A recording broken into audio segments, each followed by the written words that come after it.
Welcome to Wheel of Mind, the Wheel of Time point of view reread podcast. This season, we're reading Matt Cawthon's perspective. Welcome to Season 2, Episode 7. I'm your co-host, Lajar Dane of the White Aja. Hi, and I'm Giskel Cimaris, a scholar from Ilion. Today's episode is being recorded in the midst of the 2020 coronavirus quarantine, so we want to let you know that the end is near. The end of the Dragon Reborn, that is. Only one more episode from that book is left after today. I do want to take a moment to remind all of our listeners that this is a reread podcast. We will drop in spoilers from any and every book within the Wheel of Time series, often without a warning. So if you've not read the entire series, please quarantine this podcast. You saw what I did there, right? Sure, yeah. Today we're covering chapters 52 and 54 of the Dragon Reborn. And I will kick us off with a summary of chapter 52, In Search of a Remedy. Mat and Thom are in the Gleeman's room in the inn arguing about their next step. They've been searching for Egwene, Elaine, and Nynaeve for days, rain or shine, day or night, and Thom has come down with a nasty cough. Thom wants to help Mat continue to search, whereas Mat insists the Gleeman should go to a wise woman for treatment. Thom, however, is being stubborn, not wanting to take any foul-tasting medicines. Mat nearly drags Thom out of the inn and follows the directions to the wise woman's shop in the mall, realizing it's the same place he saw when lightning struck right as they stepped off the dock when they first arrived in Tyr. Mother Gwenna lets them in, seeming despondent and beaten down though. As Mat notes, much of the city acts the same, and he's tired of it. Thom protests as Mother Gwenna fetches supplies from her cupboards and mixes together an infusion. She forces some of the tea down him. All the while, Mat is looking out the window, musing about the 3 fine horses he sees tied up out back. It doesn't look like Mother Gwenna could afford those. No one in the mall seems to ride horses, and no one in Tyr seems to use horses for work. They tend to use oxen to pull carts instead.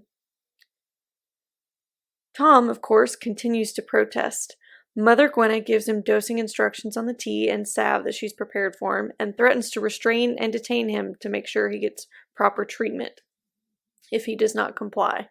Mat keeps thinking of the Amerlin seat and tells Mother Gwenna that her accent is familiar.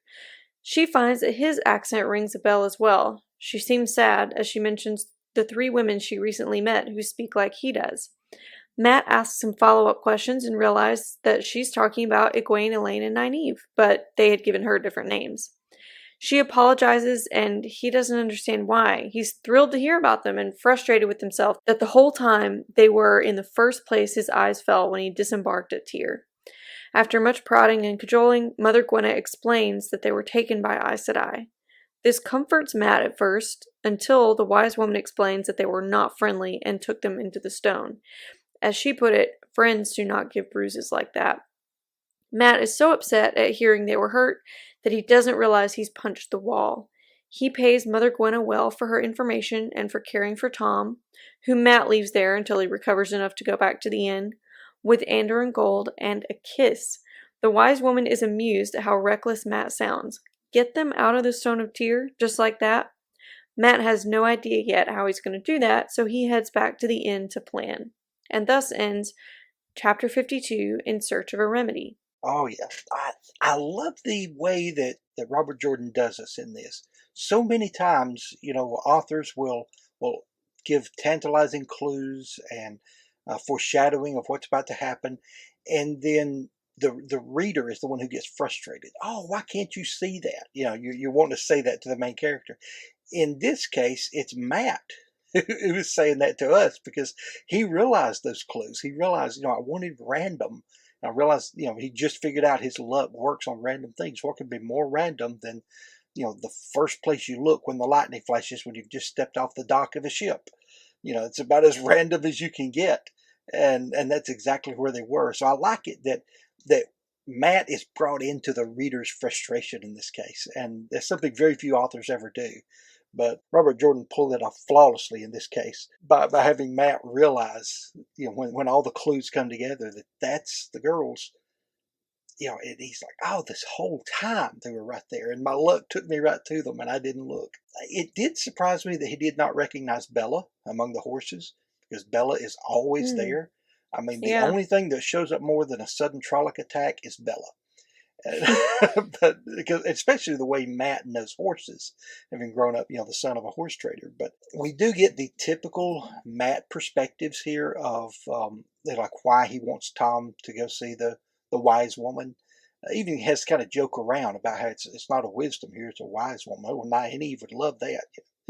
But the justification he gives is, if the old goat dies, who will I play stones with? And that's perfect Mat perspective, Yeah. and it makes me think that's the way I talk about my friends and close family members, but we do it jokingly, but we'll say the Hmm. same kinds of things, please don't die of this. I really don't have time to go to a funeral right now, Yeah. or whatever the case may be. We'll play it off that way, but in Mat, it's like internally he has dialogue like that with himself in a way, and that's one of the things he thought. And I think he might have said out loud, your coughing's just going to keep me awake anyway. So, Yeah. goes through all the trouble of getting him there. They find out about the girls. He's all frustrated. And this is the first time that I can remember in this series where he starts hearing the dice tumble in his head. And that's how the chapter closed out. That he Mm. started hearing the dice tumble. And he's talked about, throwing the dice, tossing the dice. He's realized how his Ta'veren superpower works as far as the random events, and it shapes random events around him, or what would appear to be random events. They're shaped into the pattern around Mat Cauthon. But it's the first time I remember him actually hearing the dice. He's had, I mean, it's sort of his spider sense. It starts tingling whenever big events are in play and big things are being shaped around him. And this is his awareness of it. So yeah, it's a small chapter, man. Some great nuggets in there. Just great Mat moments, and there's some from this chapter and some from the next chapter that I feel like have to be in the show. If they're not in the show, we riot. This is something that's got to happen. Yeah, I think some of these would be really amusing to have on screen for sure. I did like that you noticed Mat noticing the horses and how it was weird that he didn't recognize Bella. His mind kept pulling him to stuff about horses before they even went into the shop. He noticed, hey, there's horse hooves. It looks like there was horses pulling a cart, but people don't do that around here. That's interesting. Oh, I But let didn't me even get catch back that. on topic. Yeah, his internal monologue was sort of like thinking that he was just mind wandering. Okay, let me get back on task. Let me get Thom in here.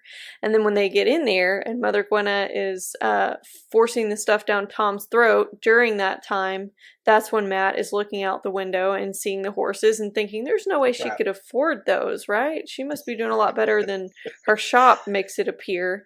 Yeah. I think that was his luck that kept leading him to the horses, like, hey, look here, the stuff you need to know is right here, even though he saw it as useless mind wandering. I also think that since he didn't trust his luck in the first place by going in the first place, his eyes landed during that lightning strike when Right. they first got off of the docks. I think the Ta'veren twisting around him pulled them back there anyway. I think that's the reason Thom actually got sick. I mean, there are other good explanations for it in that they were staying up all night and running around in the rain and stuff, and he's no spring chicken, but I do think that Ta'veren pulled them right there Yes. and Yes. kept pulling Absolutely. him to figure that out. Because Mother Gwenna wasn't even going to talk about them either. So there still needed to be other prods to get that going. And so he thought multiple times about Siwan Sanche's accent until he actually brought it up. And so you Yes. could see a few times almost like where the Ta'veren is this sort of knocking on his door there, trying to get him to notice something, and he may not do it the first time, but the second time or later he responds to it, Yeah. and it It, gets him where he needs to go. right. Eventually, it draws his hyperactive mind into where it needs him to be, or what it needs him to focus Yeah. on. And I think it's kind of neat in a way that Mat does exhibit some hyperactive traits, but yet that's part of his superpower, if you would. That's part of what Mm-hmm. makes him great. That's part of what makes him the hero, even though one of his middle names is "I'm no bloody hero." He's forced into that by the pattern, and were it not for that and again, I keep using the word hyperactive. I know we have better diagnoses of these things nowadays, but I'll keep using that phrase because that's what I grew up with. But it's like it uses that. If he had not had that, he couldn't be pulled in these random ways the way he needs to be. Yeah. He couldn't be shaped by the pattern the way he needs to be. So even the way Matt's mind works is really something that's woven into the pattern so that he can be used, the events can be shaped around him, and he can be shaped around the events and to bring things to pass that need to happen. Absolutely, because his mind is hopping around from topic to topic in the first place, sort of weaving in and out of a thread of thinking something through like he sometimes is doing. If he were not hopping to so many different topics, his mind wouldn't have a good reason for him to stick on one of those. You know what I'm saying? I think Yes. you said it better, but he wouldn't arrive at any of these creative solutions that where the pattern wants him to go unless he was already hopping all over the place anyway, and then the pattern just takes one of those that he lands on and tries to get him to stick there. It's kind of the breadcrumb of clues that's being laid out for him. Hey, follow Mm-hmm. these, and that some of that is just his, what to us seems like a gyroscopic tumbling of thoughts, yet it falls in these beautiful patterns, really like a more like a kaleidoscope. That's again one of the things that most authors don't pull you into quite the same way. You know, if someone is is being shaped, being changed, oftentimes you see it externally, and we did the first two books with Matt. We saw many of the external changes, but here, now that we get his point of view, we get to see, just how all of that's being used to create who Matt is. That none of this really is a deficit. His gambling desires, his licentiousness, all of the things about him that in most people you see as a deficit. With Matt, that's part of who he needs to be. It's part of who he was designed to be, built to be, in order for the light to win. You're up too close to the pattern. You see events in people's lives, but you don't see how it's all interwoven. Matt is the only one who doesn't fight against being ta'veren. Now he fights against being a hero. He fights against being stupid. He'll be reckless, but he's not stupid. But he doesn't fight against being ta'veren. He kind of figures out how this works for him, and then he starts using it. Yeah, he's not And okay with calling it ta'veren or acknowledging that that's what he's doing, though. So he will own up to the fact that he's lucky and he will trust his luck. But at the beginning of the next book, so we'll get to this pretty soon, Thom and other people keep bringing up the ta'veren thing to him, and he is like, I'm just going to walk away right now if you keep saying that word. I'm not I'm not even going to put up with this. So that's when he starts feeling that he's pulled to Rand and oh, I could leave anytime I want to, but every time he starts to get his stuff together to leave, something interrupts him or there's some other reason he has to stick around for another day. yes, So he doesn't really connect that with his luck or want to think about his luck as a ta'veren superpower, I think. well, I don't know. Again, I kind of saw that as he doesn't like Rand's ta'veren nature influencing him, but he wants Mm-hmm. his ta'veren superpower to work for him.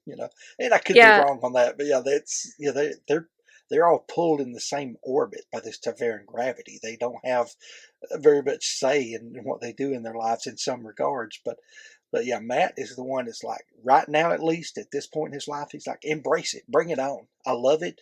Yeah, keep it coming, keep it coming. I'm not giving up now because he's just getting a grasp on how his luck works. Now he does talk about his luck. We'll get into it a bit in chapter 54 here, but he does talk about his luck almost as if it's something that it could be almost like money that could be spent.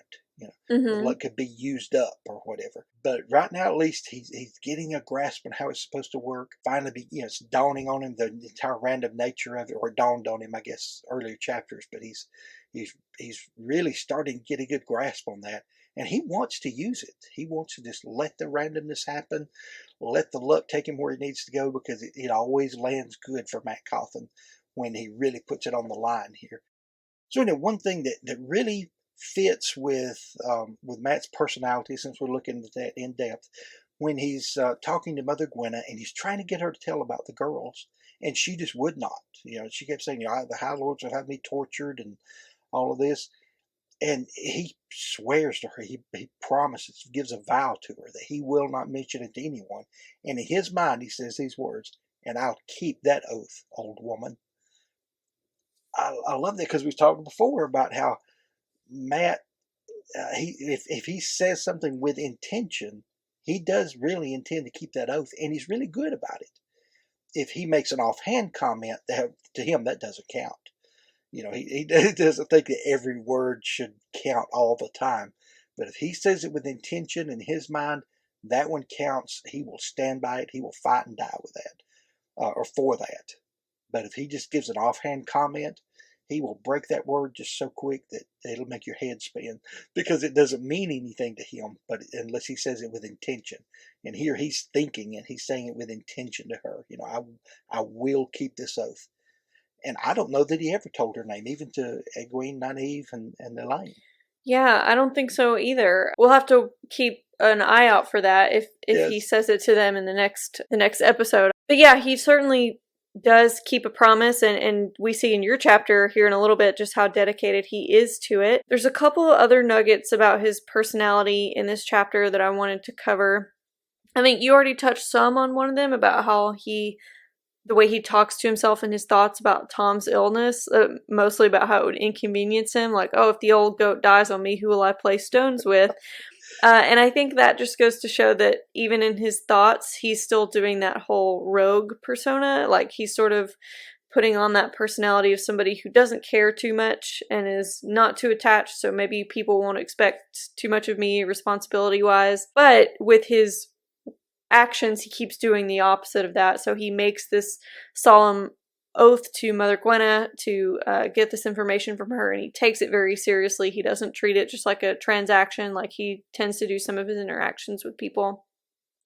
And then she gives an assessment of his personality as well. Mother Gwenna does. She says, "You remind me of my husband, Mat Cawthon. He was a headstrong fool who would sail into the teeth of a gale and laugh too." And I've noticed that both Siuan and Mother Gwenna, since he was comparing them here, I noticed that both of them have more accurate assessments of him than most characters do. Most of them see that roguish exterior that he even uses some in his thoughts, like when he is thinking about Thom's illness and he doesn't sound very empathetic. But Siuan knows where he will be when the flames are high, just like her uncle Huan that she compared him to, when Right. even Mat himself would not predict that he would do something like that. He keeps saying he's not a hero and that altruism is stupid. Why would you do something without getting anything in return? Mat also likes to think of himself as somebody who likes comfort and staying out of doing any kind of extra work, but his reckless heroics are hard work, and he mentions that in your chapter coming up soon. Yes. And even though that's work, he's not going to avoid being there for his friends or even troops when he's needed. So Mother Gwenna was right too. He will sail right into a hurricane, laughing about it. He does that in the next chapter pretty much, and he complains internally the whole way, as he usually does, but he's often laughing about the absurdity of what he's gotten himself into. So he's not always just laughing with glee about it's fun to sail into a hurricane, but Right. her assessment of his character is spot on. It's nice to find those characters who really see Mat when most of them, especially the ones he grew up with, really don't. Yes, yes. Because it's not that he likes the excitement of going into the hurricane. He's not one who likes danger. But he's willing to do it, and when it works out and he knows he's going to live, then he laughs. Yeah. Like you said, he laughs at the absurdity of the situation he's put himself in, knowing he put himself there. But yeah, still laughs at the absurdity of it. And it made me wonder, and again, this is entirely speculation, unless someone knows something I didn't. If RJ dropped a clue somewhere, either in his writings or in some interviews, it made me really wonder if Mother Gwenna is not somewhat kin to Siuan, simply because she kept coming up in his thoughts. Now, it could just be because she's Tarian, just like the Siuan is, but it just made me wonder, could she be a cousin or an aunt or something to Siuan? It could just be the accent, because we know our heroes are not super well traveled yet. They Right. probably aren't familiar. That's the only person from Tyr they might have met. But there could be some significance there. I don't see any reason why not. Right. Because with Mat's luck Yeah, the pattern may have just been waiting for him to say something, mention the name Siwan, and he didn't do it. But, and again, that's entirely speculation. It has nothing to do with the story. The story is rich enough as it is. It made me wonder. I mean, Mother Gwenna may be able to channel. We know that many of these wise woman figures might, It's and that another tends to thought I be had. Yes. why they're drawn into these professions. And so those little tidbits could be connected. I mean, if she has a latent secret channeling ability, she could have gotten that from being like Siwan and her could have gotten that from the same genetics, Right. potentially. But they could just be two different strong, headstrong women who can channel, who have a tyrant accent. Yeah, it's hard to say. But I do think that she possibly can channel because when she mentioned the Aes Sedai coming for the girls, she's like, not that there's anything wrong with that, but it is the law and you're not supposed to do that here. So she made it clear that she's not against channeling in general, but that she is, a good law-abiding citizen. Yes, yes. And I do like you had a little bit of a slip there. You said strong, and then you changed it to headstrong. But Oh, you yeah. mentioned she was physically strong too, because she got Yeah. Thom in a headlock and was pouring the stuff in him, and this horrible medicine. And Matt's thinking to himself something along the lines of, "Well, that's not all fat she has there. She could be a blacksmith."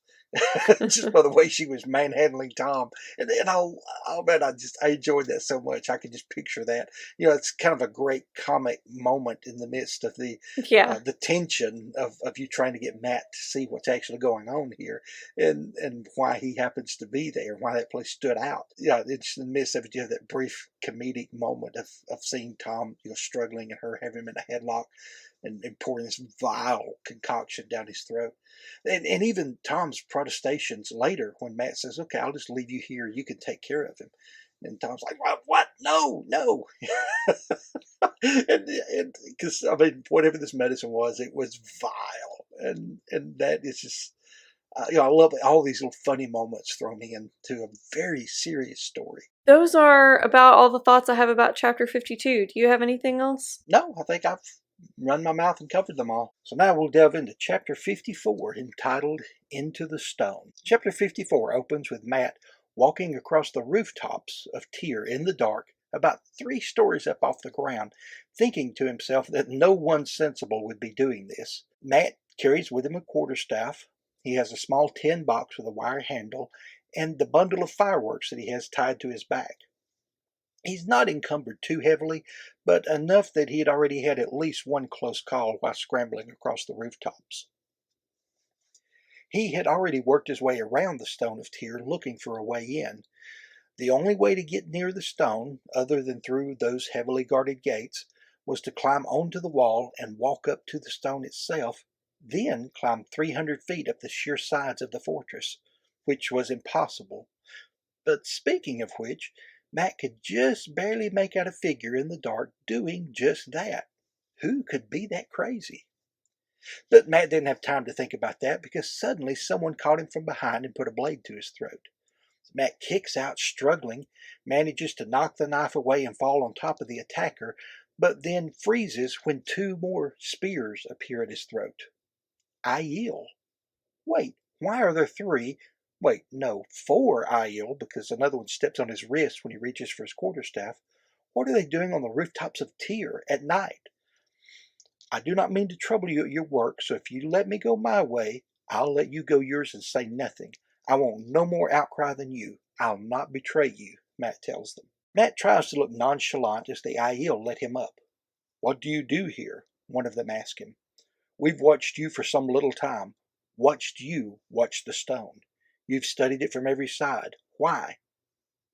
But then comes another surprise.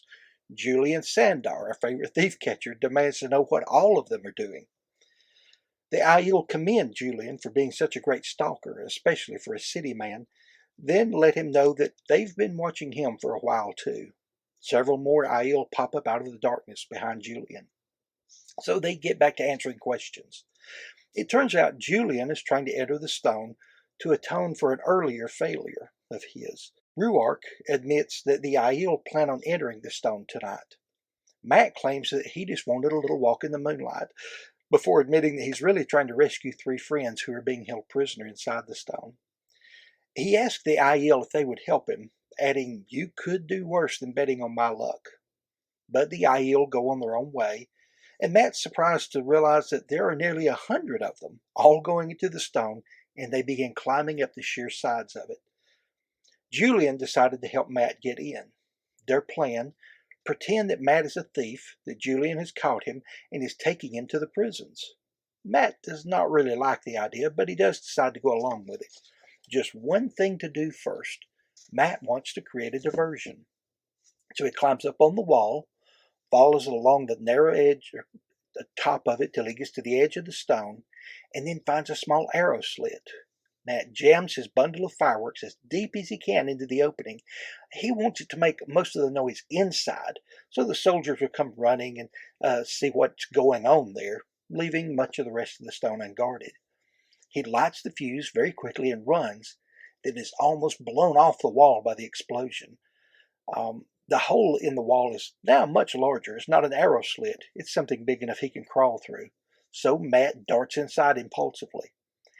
Then he realizes what a foolish idea this was, because his plan worked. All of the guards in the stone were rushing in to see what made the terrible noise. Matt takes on a group of them with his quarterstaff, and Julian darts through the hole and helps him take down the rest. Then they move deeper into the stone. Now, we have a few pages of some other points of view we'll skip over, because we pick up in a bit later with Matt fighting with all of his abilities against one of the High Lords of Tyr, who was either a sword master or something close to it. It was all he could do to hold his own against the man, and they'd been fighting for almost 5 minutes. Bells are ringing an alarm in the distance, and people seem to be scurrying everywhere inside the stone. They discover that the man is the High Lord Darlin, and they get into monologuing. Then Matt irritates the man by interrupting him right in the middle of his tirade and redoubles his effort with his quarterstaff. Finally, High Lord Darlin tries to block a feint to his head, then failed when Matt changed it and swept his feet out from under him, then did hit him in the head. Matt muses on how being a hero is such hard work, while Sandar muses how the High Lord laying there is just a man, not very much unlike himself. Matt glimpses a tall man darting down the hallway far away who looks suspiciously like Rand. Then he swings his quarterstaff up onto his shoulder, spins around because he felt it hit something, which was another High Lord's head. Then Matt, I'm no bloody hero Cawthon, quickly takes that High Lord out with a couple more hits, intentional this time, and asks Julian to lead the way to the prisons. Thus ends chapter 54. So what were some of your favorite parts from it? Well, I think Matt shows off his fighting prowess really well, on the level of how impressive it was when he beat both Gawain and Galad, because he, not only with High Lord Darlin, he does a fantastic job, but before the Aiel got their blades to his throat, Matt had knocked one down and hit at least one more of them when he was completely surprised. And these are Aiel. There were several Aiel around him.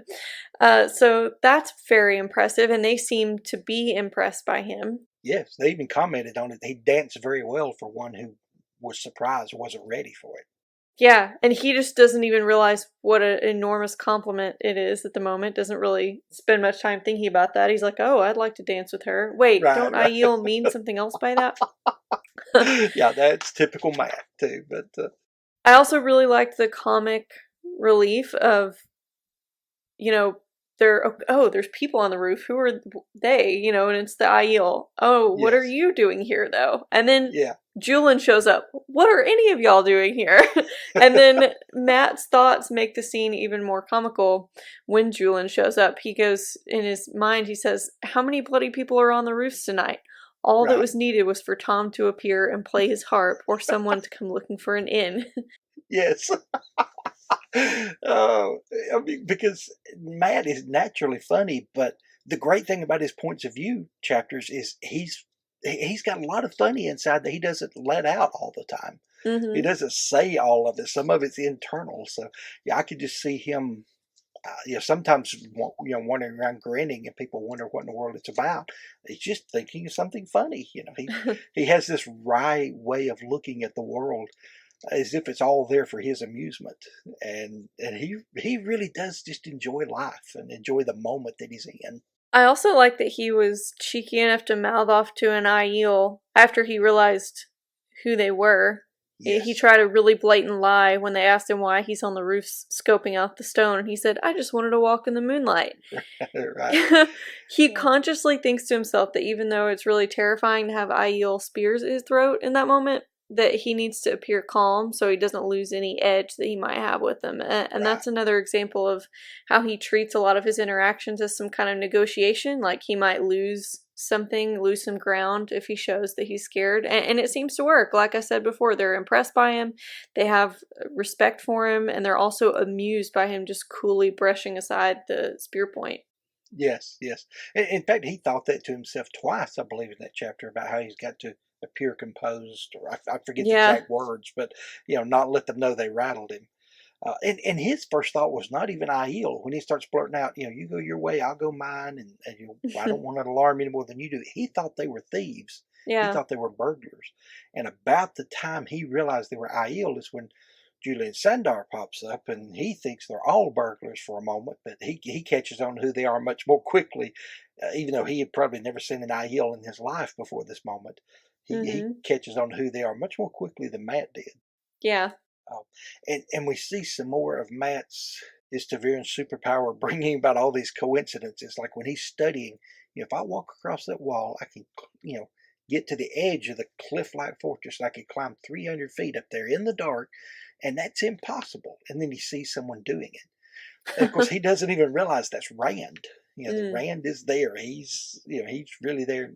Even though he had caught a glimpse of a tall man, a couple of nights before in one of those lightning flashes in the town, um, even though, he will see him again in a little bit inside the stone, he does not realize this is Rand, but the Taviran powers have brought him to that point where he sees Rand 3 times and never realizes it's him. And I think Yeah. that's pretty cool. And this last scene where he sees him kind of uh, is another one of those moments where it almost feels like the Taviran pulling is kind of nudging him here to notice him more, because Yes. he does the same thing that he did where he dismissed his thoughts about the horses as mind wandering. He keeps thinking, who could that be that could do that? Wait, it doesn't matter who he is. Right. So he dismisses his own train of thought Yeah. about it to move on Yeah. to Yeah. his I'm not diversion. I'm not going to get distracted by that. I've got to get inside. Yeah. Yeah. But he had already pretty much tossed that idea away as being impossible. And Mm. then I don't know what his plan was going to be because he still considered that impossible. Even after Yeah. watching Rand, he didn't know it was Rand, but after watching him do it, yeah, he still considered that impossible. So he's weighing out other options. Yeah, I Um, don't know. and really, his favorite one, as bad as he hated it, was to go in through the back gate with Julian, tied up. I mean, I still picture in Star Wars, the original when they're taking Chewbacca in, Oh pretending like yeah. they're holding him prisoner so they can get in and rescue Leia. I mean, this is exactly the same setup. He's going to have to go in and pretend to be a prisoner so they can break someone out. And as bad as he hates that idea, if that's the one they go with, he's just going to create a diversion first. But Mat, again, he doesn't understand the fireworks. He's never treated them seriously. He did not have a clue what they would do when you jam them in this tiny little arrow slit that you could barely get an arm through.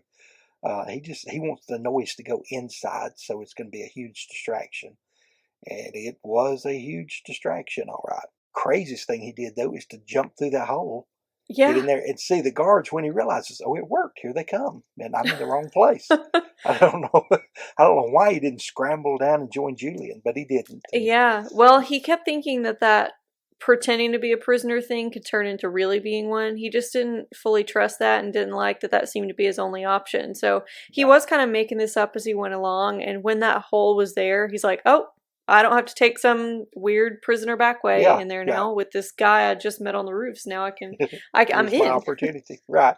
Because I thought it was interesting too when he talked about him going in to rescue these 3 friends of mine, and Julian puts it together who they are.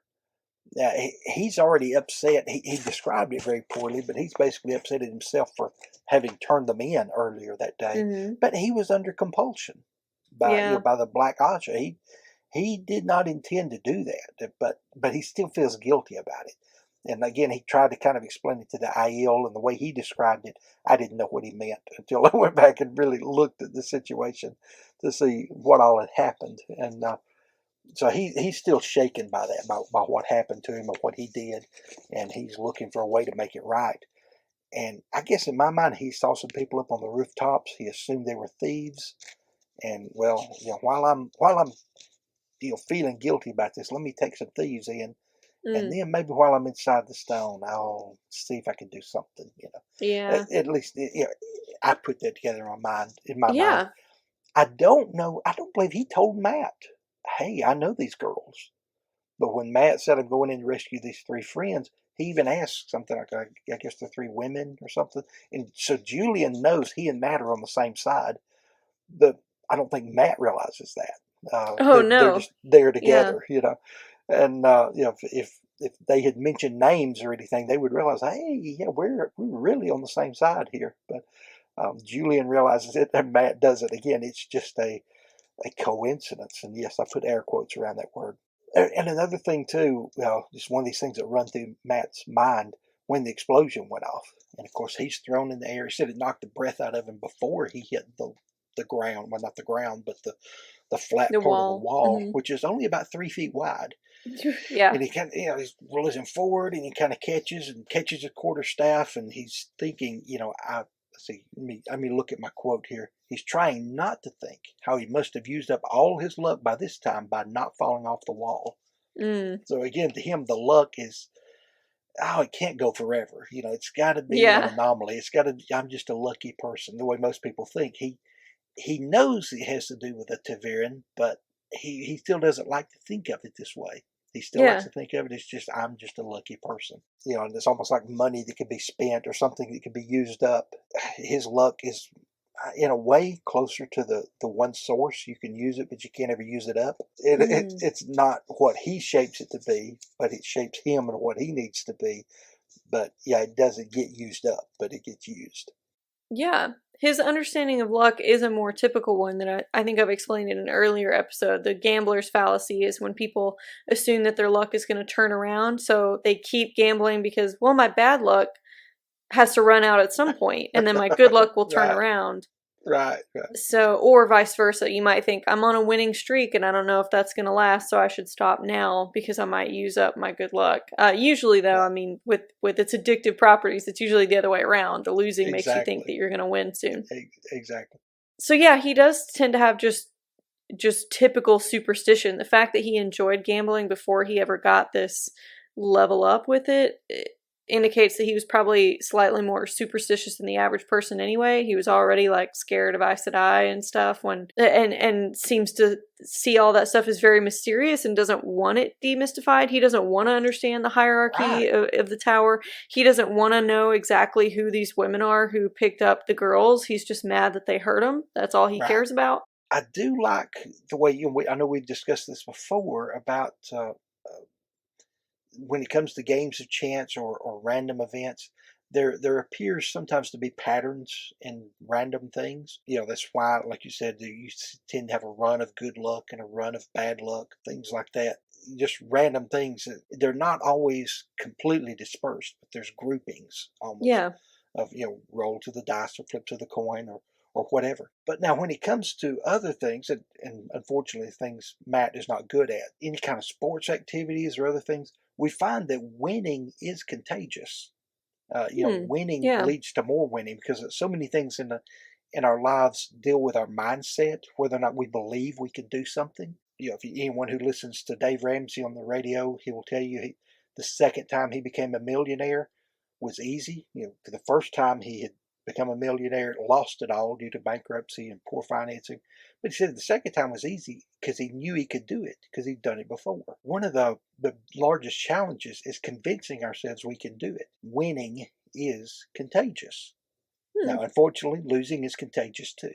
Now, again, Matt is not the greatest when it comes to the things like the Game of Stones, where you have to do a lot of planning and strategy. Although we find he's a great strategist when it comes to military strategies later, once he kind of has some of these gaps in his memory filled with other men's memories, especially. Right now, his superpower deals with things of chance and it's never random with him. So in that regard, again, he's not just on a winning streak. And you know that, and I know that, and I think we've covered it pretty well. But he's actually changing the pattern around him so things fall into place, or the pattern is changing things around him so that he will fall into place, and probably both at the same time. You got the kind of attitude that Matt Cawthon has, that yes, I'm going to step out and try it, and I'm going to see what happens, and I'm going to jump in with both feet, and I'm going to make it happen. And a lot of times we can. We find out that kind of winning is contagious. But He's got some of that fake it till you make it mindset, like he was using to yes, bluff with the IEL to show, to not show fear. right. And I think that plays into really well what you're talking about, how your mindset really can affect the outcome of things a lot more than you might expect. It really does. Now, that doesn't mean there's not hard work involved to win or overcome or be the best or whatever your goal is. Yeah, Matt puts in the hard work. We see him when he's that quarterstaff battle with High Lord Darlin. It goes on for 5 minutes, and he even says to himself, this hero business is hard work. They never mention that in the stories. And of course, since he's there to rescue Nynaeve, he even has that thought, and I'll quote this one: Nynaeve always did find a way to make me work. So Yeah. it's kind of almost bitter about it, that I have to exert all this effort to, sit there and fight these stupid guys and, knock them out just to rescue her.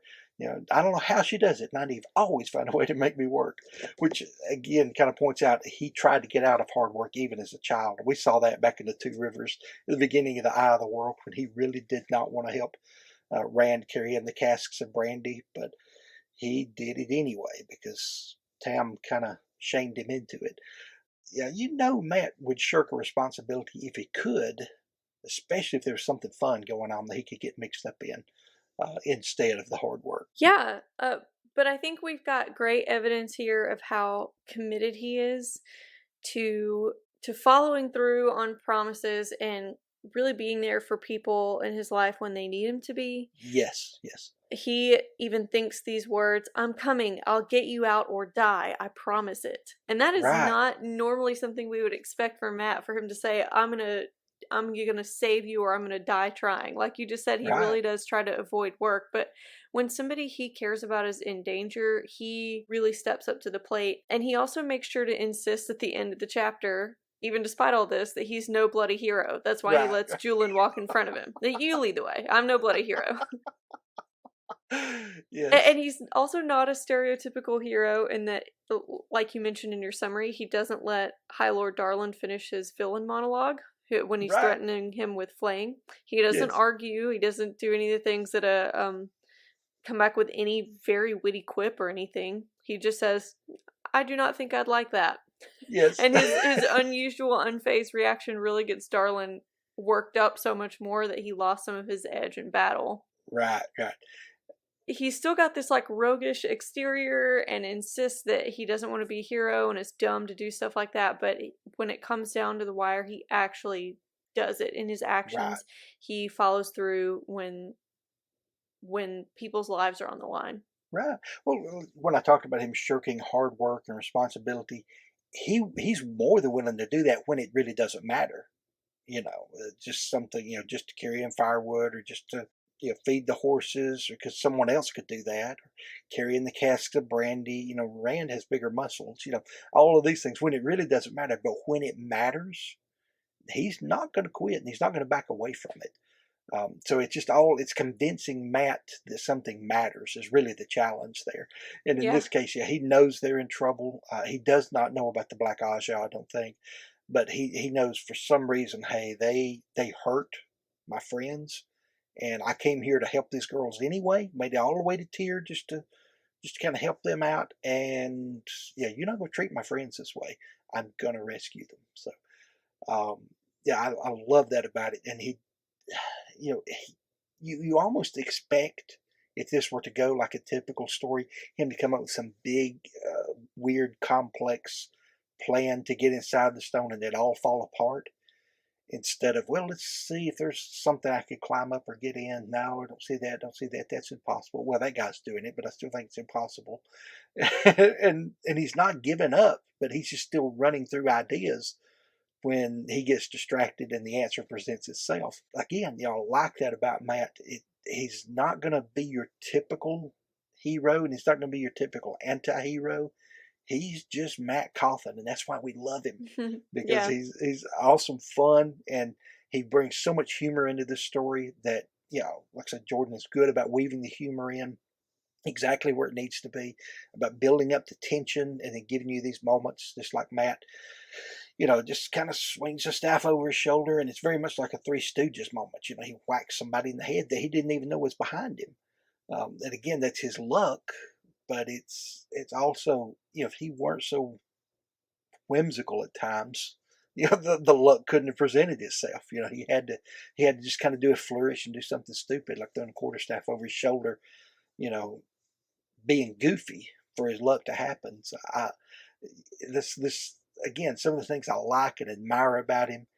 There's some things about Matt I wish I had more of those qualities, and there's some times I wish he would grow up a little bit. But I don't know that I have any other thoughts about this chapter. I feel like we have pretty well discussed all the notes I had. Do you have yeah, anything else? no, that's all I've got. I just enjoy it because it's a fun chapter. Most of these are. Most of these are very fun. In my personal reread, this time audiobook reread, I just finished up The Great Hunt, and I picked a lot of the map moments out in that. I didn't take notes on them or anything, but just Mm-hmm. mentally. And one thing that I think kind of adds into part of Matt's personality, how we've talked about how he wants to kind of be treated almost like he is a lord or some type of royalty, or because he wants the good things in life. He wants to kind of be able to take it easy when he wants to take it easy. But I think a little shred of that, and I'd never caught this before, I think a little shred of that is jealousy, because in The Great Hunt, everyone assumed Rand was a lord, while Rand had set Mm-hmm. him up with the fancy coats, and they even talked about how he carried himself as though he was royalty. So Rand could not convince people that he was not royalty. And Matt got very bitter, which I know he had a lot of problems with being separated from the dagger, and he was shrinking away health wise. He was slowly dying, but there was some jealousy there, and I think that also plays into part of him later when he's healed of it. He doesn't dwell on it. He doesn't seem to hold that against Rand, but he kind of wants to be seen as a lord too. And I think he's probably not felt out that motivation and realized it himself, but I think that is part, one element of his motivation is just, hey, they treated Rand like a lord. He's no better than I am. Maybe I deserve it too. Yeah, that makes a lot of sense. Well, I have enjoyed this episode. How about you? Yeah, been a good time. So I hope all of our listeners will join us next episode when we look through Matt's eyes once again for chapters 55 and 56 of The Dragon Reborn, which are the last two chapters of that book. Subscribe to Wheeled Mind on Podbean, Stitcher, Google Play, Apple, Spotify, or YouTube, and that one's under the name Lajara Dane, LaJaradayne, to get notified when a new episode drops. For links to our website, email, and social media, visit our link tree at linktr.ee/Lajara. Or you could leave us some feedback. We would really love to hear from you. So, one way you could do that is by rating and reviewing on your preferred podcast listening platform, or you can contact us by email, that's lajaradane@gmail.com, through my Twitter, or through the contact me form on our website.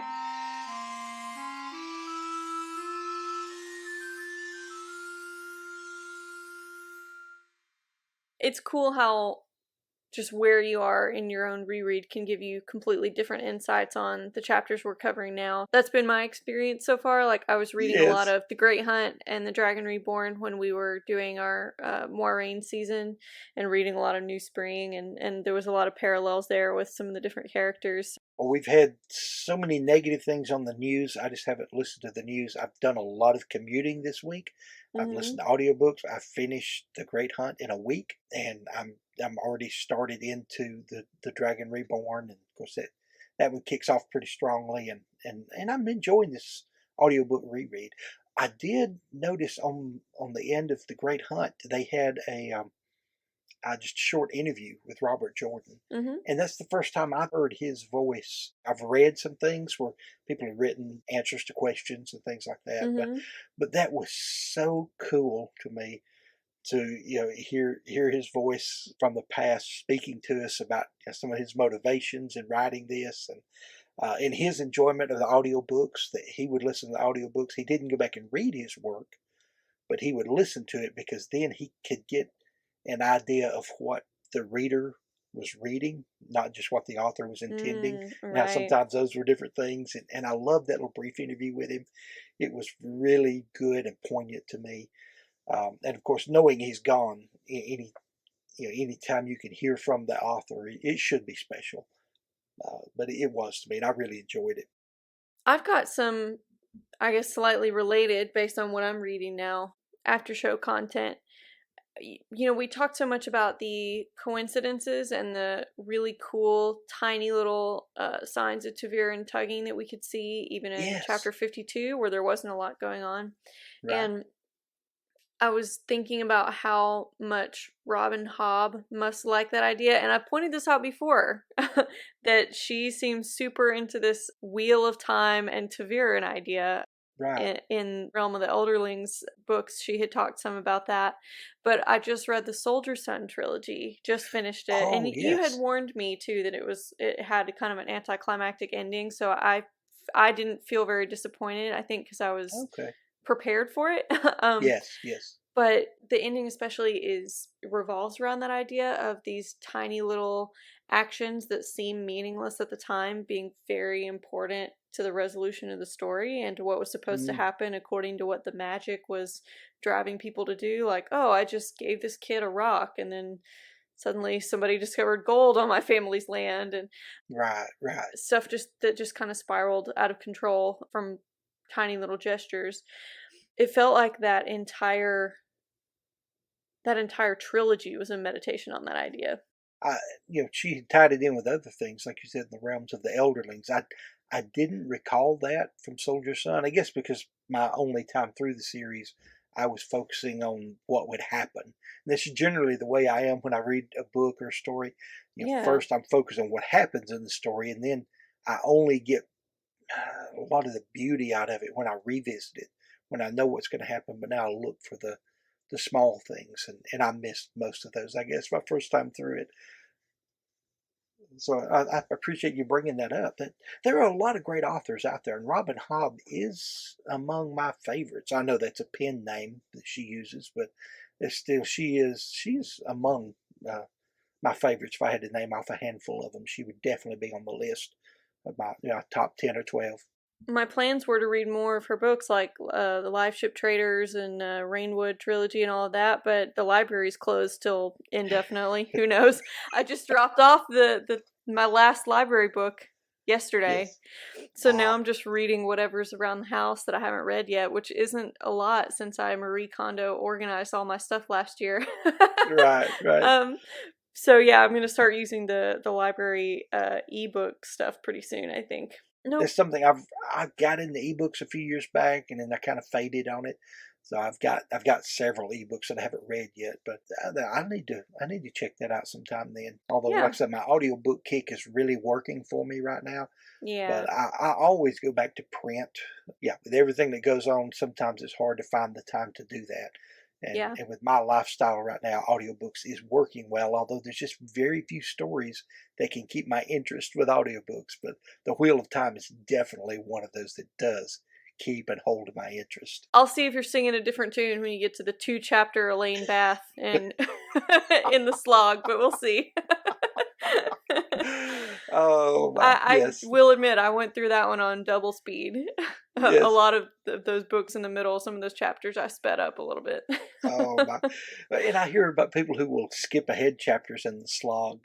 Oh yeah, I don't do that, but I might on a reread. Who knows? Yeah, I've only gone through the slog one time, but still, I'm picking up so much more detail now with so many things, and that's really what those books are. They're just super saturated with detail. So hopefully, I won't get bored of me skipping ahead too much.